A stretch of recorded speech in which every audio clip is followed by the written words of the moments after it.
Welcome back once again friend हमारे इस प्यारे से प्लेटफॉर्म पे जिसका नाम है त्रिशांत एकेडमी। दोस्तों मैं आज आपका मिश्रा सर लेके आया हूं अपने वादे के अनुसार क्लास 11 का सेट चैप्टर का पार्ट नंबर 2। दोस्तों पार्ट नंबर 1 में हमने सारी बेसिक और बेसिक से लेकर थोड़े से हाई लेवल तक क्वेश्चन तक सीख लिया था, है ना। उस चैप्टर में हमने सीखा था कि आखिरकार सेट को लिखते कैसे हैं, सेट किसे कहते हैं बेसिकली, फिर हम उसको लिखते कैसे हैं और उसका रिप्रेजेंटेशन कैसे कैसे करते हैं, उस सेट को प्लस उसके मेंबर्स को कैसे रिप्रेजेंट करते हैं।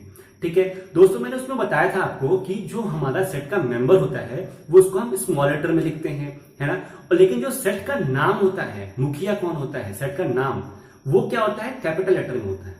दोस्तों मैं आपको एक चीज बताई थी कि जो मेंबर्स हैं उसके 3 रूल हैं। क्या? वो पहले स्मॉल लेटर में होगा, दूसरा उसको हम कॉमा से डिस्टिंग्विश करेंगे, तीसरा कि उसमें रिपीटिशन नहीं होगा। ये 3 चीज तो मैंने बताई थी आपको, मेंबर्स के बारे में बता रहा हूं। ठीक है, फिर से सुनिएगा, small letter with comma with no repetition. ठीक है, लेकिन दोस्तों एक चीज मैंने आपको नहीं बताया था, वो आपके लिए ये थी कि हम मेंबर्स के ऑर्डर को चेंज कर सकते हैं। ये 4 चीज है दोस्तों, मैं आपको दोबारा लिख देता हूं, मेंबर्स के बारे में लिख रहा हूं, सेट के मेंबर्स के बारे में। पहला कि ऑर्डर, जो मैं अभी बता रहा हूं, ऑर्डर्स नॉट मैटर। ठीक है, ये पहला चीज है। दूसरा क्या है कि ऑर्डर हो गया, फिर उसके बाद होता है दोस्तों कि स्मॉल लेटर में मेंबर्स। ठीक, स्मॉल लेटर में मेंबर्स। तीसरा दोस्तों क्या होगा कि विथ कॉमा। ठीक है, विथ कॉमा, ये हो गया, स्मॉल लेटर में होना चाहिए, ऑर्डर मैटर नहीं करता। तीसरा स्मॉल लेटर विथ कॉमा होना चाहिए। चौथा दोस्तों क्या है कि नो विथ नो सीक्वेंस नहीं करता मैटर, और रिपीटिशन भी नहीं करता, रिपीटिशन। ठीक है, रिपीटिशन भी मतलब वो नहीं है कि आप उसको रिपीट करेंगे। ठीक है, तो यहां तक आप देख सकते हैं कि मैंने क्या लिखा है, no sequence and no repetition. ठीक है, इसको मैं दोबारा लिख देता हूं, सीक्वेंस का तो ऑर्डर को कहते हैं। ठीक है, रिपीट, नो रिपीट। ठीक है, रिपीट नहीं करना। ठीक है, ये दोस्तों क्या था, ये सेट के मेंबर के बारे में था। दोस्तों आज हमारा बेसिक मुद्दा ये है कि हमें डील करना है क्या, हमें डील करना है टाइप ऑफ सेट्स। ठीक है, टाइप ऑफ सेट। दोस्तों आज मैं आपको बताने जा रहा हूं टाइप ऑफ सेट। हमने पार्ट नंबर 1 में सीखा था कि सेट को रिप्रेजेंट करने के 2 तरीके होते हैं। सेट को रिप्रेजेंट करने के 2 तरीके होते हैं, ध्यान सोचिएगा कि एक होता है सेट बिल्डर फॉर्म और एक होता है सेट रोस्टर फॉर्म। ठीक है, तो जिन भी व्यूअर्स ने वो वीडियो नहीं देखा है तो जल्दी से जाइए हमारे प्लेलिस्ट में, सबसे पहले आप उसको देखना पड़ेगा। क्यों? क्योंकि अगर आप बेसिक जानते होंगे तो ही आप ये चैप्टर आगे पढ़ पाएंगे। ठीक है, तो जल्दी से आगे वो पढ़िए, और हालांकि मैं बीच बीच में आपको रिवीजन इसका कराता रहूंगा ताकि आप इसको भी मैनेज कर लेंगे। ठीक है, तो चलिए अब हम देखेंगे टाइप ऑफ सेट्स। देखिए ये चीज तो हो गया मेंबर्स के बारे में, तो इसको मैं डालता हूं। ठीक है, अब दोस्तों मैं आपको मतलब टाइप में ऐसी मतलब चीजें बताऊंगा, उसका नोट्स बनाते रहिए, कॉपी में नोट करते रहिए। ठीक है दोस्तों, पहला टाइप होता है हमारा क्या, एम्प्टी सेट। अब दोस्तों क्या आप मुझे बता सकते हैं कि एम्प्टी सेट्स क्या होते हैं? दोस्तों एम्प्टी का नाम मतलब होता है खाली।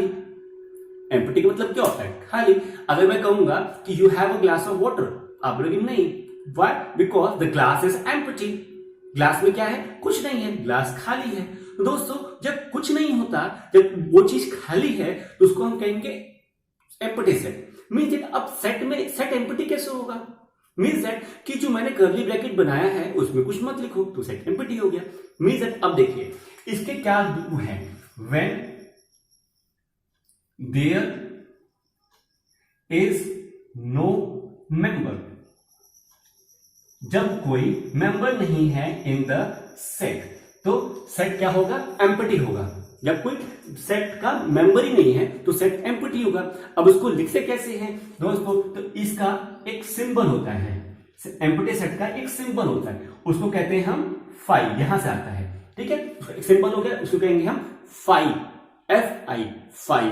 ठीक, अब उसका दोस्तों रिप्रेजेंटेशन कैसे करते हैं, तो रिप्रेजेंट कैसे करते हैं दोस्तों एम्प्टी सेट को, दोस्तों ऐसे करते हैं, ये बनाया और ये बनाया, बस ये एक रिप्रेजेंटेशन है, बीच में कुछ लिखो ही मत, एम्प्टी है ना, सेट हमारा क्या है, एम्प्टी है बस। अब दोस्तों एक एम्प्टी सेट हो गया ये। अब ये बताइए एम्प्टी सेट को और हम क्या कह सकते हैं। जिन बच्चों ने रिवीजन कर लिया होगा पहले उनको तो पता होगा, और दोस्तों जो लोग पहली बार देख रहे हैं तो उनको ये चीज इंपॉर्टेंट है, क्योंकि एग्जाम में हमको प्योर इसी नाम से क्वेश्चन नहीं आ पाते, वो अलग अलग नाम से आते हैं। ठीक है, कैसे, देखिए एम्प्टी सेट का एक अलग नाम है, क्या, उसको हम कहते हैं वॉइड सेट। ठीक, और क्या कहते हैं इसको दोस्तों, इसको कहते हैं नल सेट। ठीक है, तो इसके ये दो नाम हैं। ठीक है, इस दो नाम से हमें ये जाने जाते हैं। अब दोस्तों आप ये कहेंगे कि जब सेट का कोई मेंबर ही नहीं है तो फिर हम कैसे उसको मतलब डील करेंगे। तो दोस्तों मैं आपको एक रोचक चीजें ये बता दूं, बहुत इंटरेस्टिंग चीज है ये, क्या कि हर सेट में एक एम्प्टी सेट होता है। क्या बोल रहा हूं मैं, कि हर सेट में एक एम्प्टी सेट होता है। मीन्स दैट कि अगर मैं यहां पे आपको लिख रहा हूं, मतलब एग्जांपल सोचिए आप कि अगर मैं यहां पे लिख रहा हूं a इक्वल टू 2 4 6 और 8, तो अब मैं ये कह सकता हूं कि इस सेट में भी एक एम्प्टी सेट है। तो हर सेट में एम्प्टी सेट होता है, लेकिन हर एम्प्टी सेट में और कोई सेट नहीं होता, क्योंकि वो खुद ही एम्प्टी है। चीजें समझ में आ रही है कि हर सेट में एम्प्टी सेट होता है, लेकिन हर एम्प्टी सेट में और कोई सेट नहीं होते, क्योंकि वो खुद एम्प्टी है। समझ में आ गया चीजें। अब दोस्तों आगे बात बढ़ती है। ठीक है, ये चीजें तो समझ में आ गई ना, एम्प्टी सेट, इसके आप नोट्स बना सकते हैं। ठीक है, अब देखिए नेक्स्ट हम चीजें सीखते हैं।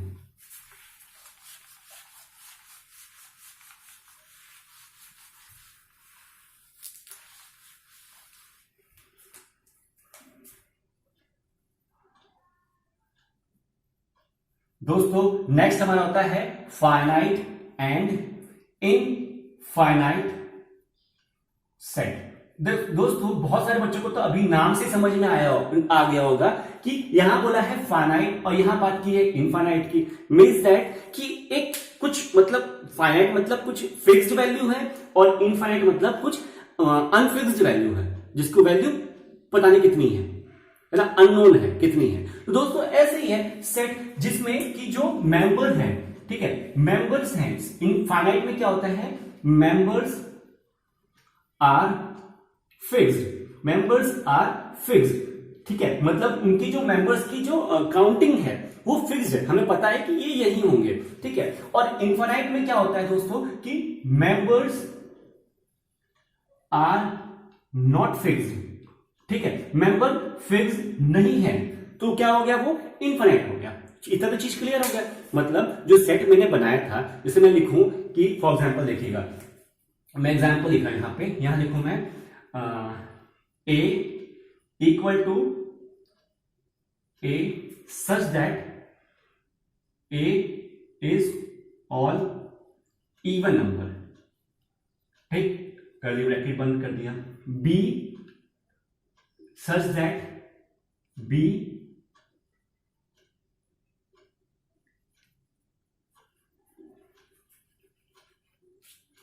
(20) b 15। देखिए अब इन दोनों में देखिए क्या है कि a is all the even number.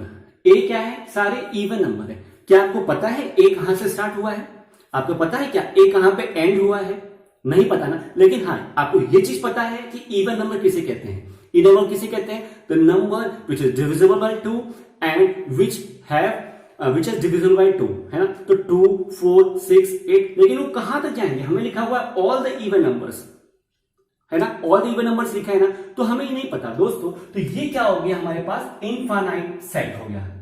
ठीक है, क्या हो गया, ये इनफाइनाइट सेट हो गया। मैं आपको सेट बिल्डर फॉर्म में लिखा है मैंने ये, ठीक है ना। अब देखो दोस्तों ये क्या है कि b सच दैट क्या होगा, 20 से तो बड़ा होगा, 20 से बड़ा होगा, लेकिन यहां पे क्या लिखा हुआ है कि वो 15 से भी बड़ा होगा। 20 से भी बड़ा है तो बड़ा और बराबर है, और 15 से भी बड़ा और बराबर है। तो आप देख सकते हो कि 20 से बड़ा है, ठीक है, 15 से भी बड़ा है, ठीक है। मीन्स दैट कि 15 16 17 18 19 20 तक आ गए हम। अब बोले 20 से भी बड़ा है। अब तो 20 से तो बड़ा यानी कितने होंगे पता है आपको? नहीं पता। तो कितना होंगे? आप कितना लिखोगे? नहीं पता ना। तो दोस्तों इसके आगे लिख देंगे आप डैश डैश डैश डैश और सेट को क्लोज कर देंगे। तो दोस्तों हमें नहीं पता ना, हम डैश तो लिखेंगे नहीं, हमें नहीं पता, तो हम लिख सकते हैं कि बी इज इनफाइनाइट सेट। ठीक, अगर मैं आपको एग्जांपल दूं फाइनाइट सेट का, ऐसे में अगर आपको कंफ्यूजन हो रहा है तो ऐसे में एग्जांपल दूं तो लिख दूं मैं यहां पे सी स्मॉलर देन और equal to 50 but greater than और इक्वल टू 40। ठीक, अब यहां पे लिख दूं सी सच दैट, ठीक है, ब्रैकेट बंद कर दूं और यहां कर दूं सी।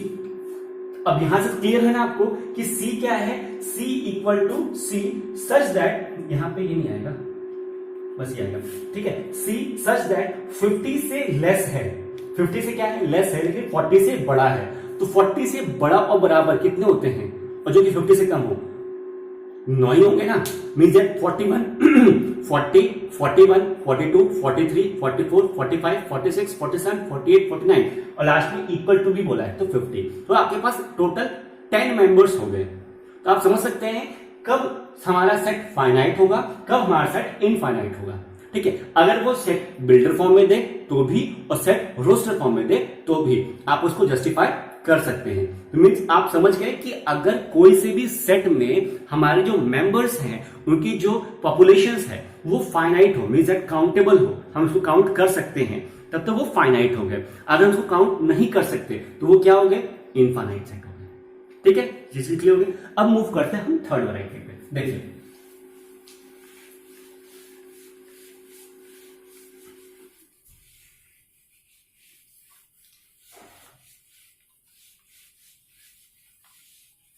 अब दोस्तों थर्ड टाइप को पढ़ाने से पहले मैं आपके सामने एक छोटा सा एग्जांपल लेके आता हूं। क्या? वो देखिए, मैं आपको एक एग्जांपल लेके आऊंगा कि देखिए, पहले आप देख लीजिए, ए ब्रैकेट कर्ली ब्रैकेट है, ठीक, इसे मैंने लिखा आपको 3 6 9 12 15 और देन 18 ब्रैकेट बंद, ठीक है।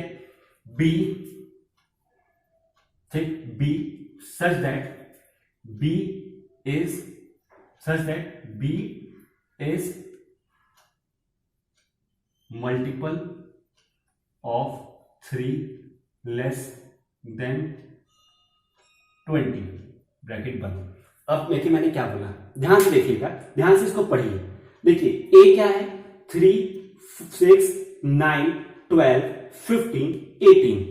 आप इन सबको नंबर को आप थोड़ा देख सकते हैं, इसमें क्या है? इसमें देखिए ऑड नंबर भी आ रहा है, देखिए ऑड 3 है, 9 है, मींस दैट ये आपका ऑड है, ये ऑड है और ये इवन नंबर भी है, ठीक। अब दोस्तों इसमें आपको क्या आ रहा है कि 3 का मल्टीपल भी है। 3 का टेबल पढ़ रहे हैं ना, 3 1 3 3 2 6 3 3 9 3 4 12, ये 3 का टेबल भी है और 3 6 तक गया है।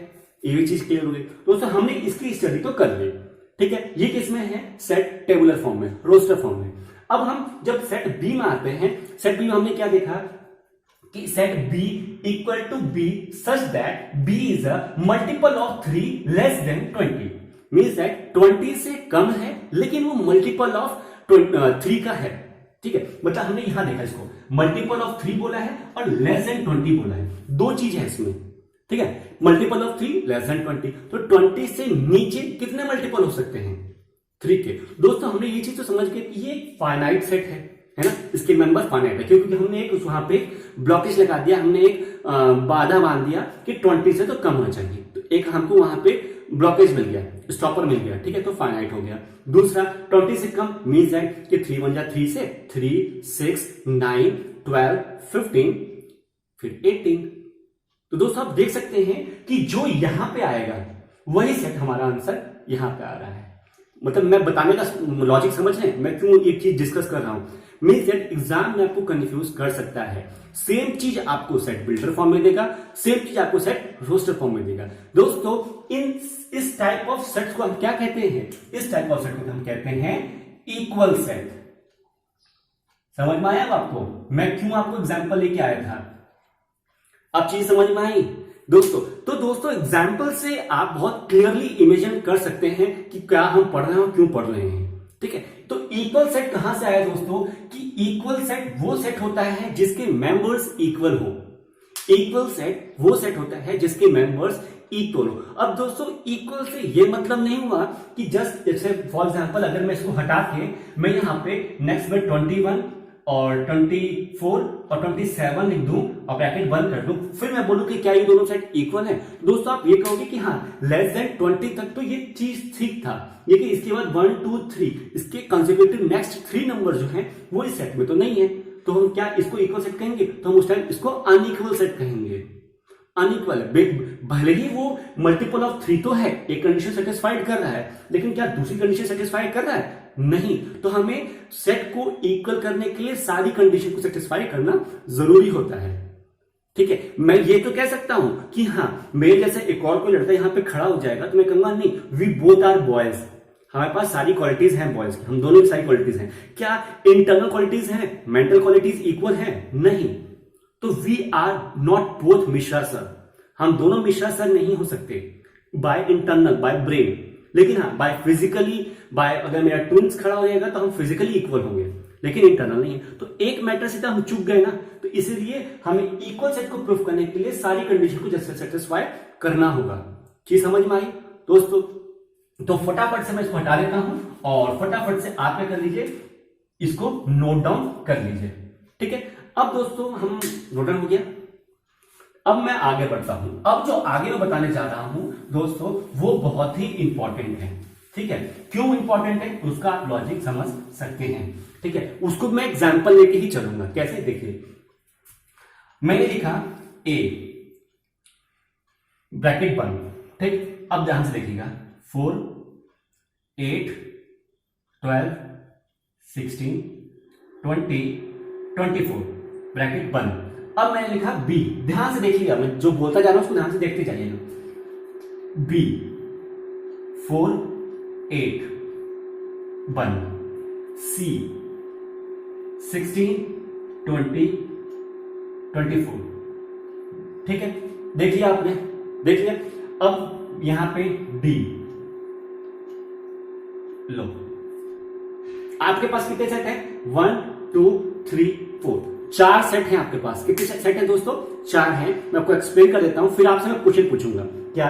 ये देखिए एक सेट है इसमें कि 4 8 12 16 20 24 लिखा है, ये सारे इवन नंबर हैं, लेकिन ये सारे क्या है? 4 के मल्टीपल हैं। ये तो आपको पढ़ के समझ में आ गया होगा। ठीक, अब दोस्तों बी क्या है? उसमें केवल 4 और 8 लिखा है। सी क्या है? उसमें लिखा है 16 20 24, ये चीज लिखी हुई है। डी में कुछ लिखा नहीं है, तो क्या मुझे कोई ये बता सकता है कि डी को क्या कहेंगे? दोस्तों डी को कहेंगे हम नल सेट या एम्प्टी सेट। इस चीज समझ में आ गया? नल सेट और एम्प्टी सेट कहते हैं जिसमें कोई भी मेंबर ना हो। इसे क्लियर हो गया? तो दोस्तों आप क्या एक चीज में ऑब्जर्व कर पा रहे हैं? अपनी ऑब्जर्वेशन कैपेबिलिटी दिखाई मुझे जरा। आप एक चीज ऑब्जर्व कर पा रहे हैं क्या कि ये 4 और 8 इसी का मेंबर है ना? 4 और 8 इसी में से आया ना बाहर। अब 16 20 24 इसी में से तो बाहर आए हैं। और जब मैंने आपको पार्ट ए में मैंने आपको बताया था, सॉरी टाइप ए में बताया था आपको एम्प्टी सेट, तो मैंने आपको ये बताया था ना कि हर एक सेट में एक एम्प्टी सेट होता है, बताया था ना आपको दोस्तों। तो आप ये चीज समझ रहे होंगे कि जो ए है उसी से हमारे पास बी भी आया है, ए से सी भी आया है और ए से डी भी आया है। तो आप दोस्तों एक चीज समझ पा रहे हो उसमें से कि ए क्या है? हमारा मुखिया है, और उसके बी सी डी क्या है? ये सब मेंबर्स हैं, मतलब सब सेट हैं दोस्तों। यही से आता है हमारा डेफिनेशन। क्या? अब बताने जा रहा हूं आपको मैं सब सेट, और दूसरा होगा दोस्तों सुपर सेट। ठीक है दोस्तों, ये हो गया हमारा टाइप 4। ठीक, सब set and super set means है जो ए से ए है मेन, जिसमें कि मेन मेंबर सारे हैं, उसको हम कहेंगे सुपर सेट। ठीक है, और जो उससे बनते हैं उसको हम कहेंगे सबसेट। चीजें समझ में आई? आगे समझ में? मतलब हमारे घर में पापा और मम्मी हैं, तो वो क्या है? सुपर सेट हैं। लेकिन उन पापा मम्मी से क्या बने हैं? भैया दीदी बने हैं। ठीक, तो वो क्या हो गए? सबसेट हो गए। सिमिलरली अगर भैया दीदी से उनके मतलब भांजे भांजी या पोता पोती जो भी XYZ होता है तो वो कब सब क्या कहलाएंगे, इनके सबसेट कहलाएंगे। मीन्स दैट कि एक मेजर सेट से, मतलब ये जो हमारा एक मेजर सेट है ये वाला A, इससे हमारा ये बना है, ये बना है और ये बना है। तो ABC इसी से ही इंक्लूड होके आया है ना, मतलब एक्सक्लूड होके आए हैं। अगर हम इसको वापस ऐसे लिख दे तो ये कंप्लीट एक सेट A बन जाएगा ना। तो इसीलिए दोस्तों हम कहते हैं कि A इज द क्या, सुपरसेट और B इज द सबसेट। अब दोस्तों एक चीज ये भी है कि सबसेट को रिप्रेजेंट कैसे करते हैं, ये चीज आपको समझ में आ गई। मैं ये चीज हटा रहा हूं, ठीक है।